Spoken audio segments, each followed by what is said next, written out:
Recognize Representative Armstrong for his 5 minutes of questioning.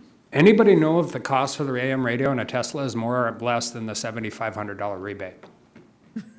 No, I'm asking.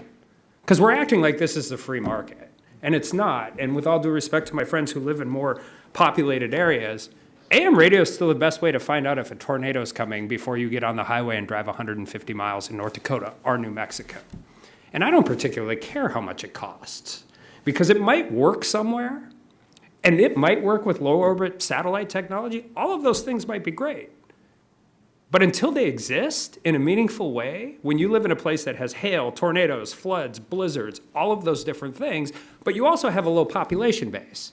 So if you you have an entire federal government that is proposing, mandating, moving towards electric vehicles. I come from a place that, to be honest, Ford, Toyota, Chevy, they care a lot more about their sales in California and whatever California is doing than they care about Tioga, North Dakota.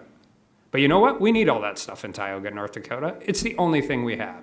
And you know what you have in your house when something goes on? Public broadcasting, which tells you in a very loud, everybody knows, Wednesday night, you get the thing on your TV that says, this is a test of the public broadcasting service. And you know when you turn on your radio in North Dakota? When you look outside and be like, wow, that looks bad. Or before you get out of your house to drive 150 miles. And if you allow electric vehicles to have the choice as whether or not they have AM radio, at the same time you're mandating more electric vehicles. I'm gonna have 19 people at a quick charging station, at the dumbest quick charging station maybe in America, which is between Bismarck and Dickinson, waiting because there's two of them, but only one of them's broken down. Because this is exactly what's going on. And they're gonna look outside and they're gonna be like, oh, I don't have cell service. I don't get FM.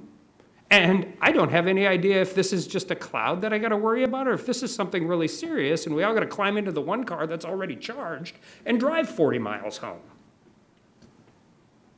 No matter how big any of this stuff gets, they're not going to cover the Dickinson Rough Riders baseball team. And until the technology exists to allow my constituents to actually get this information in a meaningful way, the economy of the government regulation and mandates, by the way, on population of where these vehicles are sold, is going to take that choice away from North Dakotans. That's the model.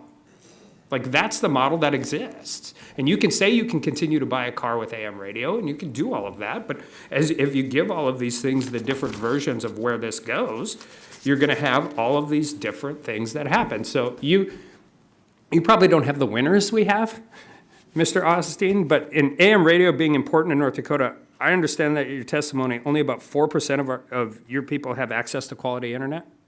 That is correct, Congressman. And they rely on AM radio for crucial public safety updates? That is correct. And there are times where our nation will have public safety emergencies like train derailment, shutdown on I-40 in the Arizona-New Mexico border. I think it just happened this week, right?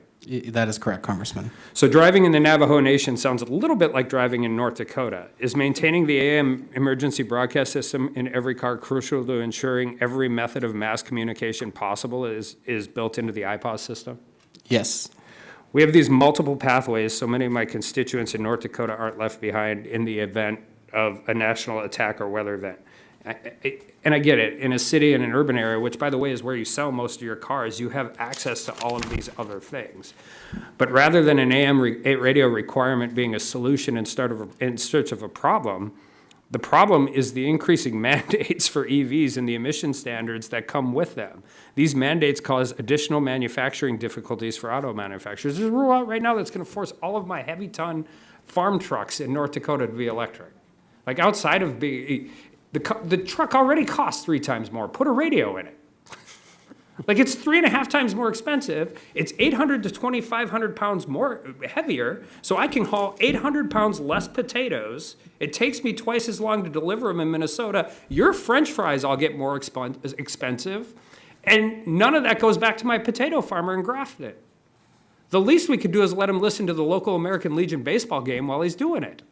These are all the things that are happening right now. So when you sit here and we have these conversations, I'm like, build the technology. When low orbit satellites are allowed to do all of this, I'm in. Whatever is the best way to communicate with my constituents, I'm all for it. But where we're at in my state right now, it's AM radio. And we don't have the population base to have a functional, competitive spot in the market. So with that, I yield back.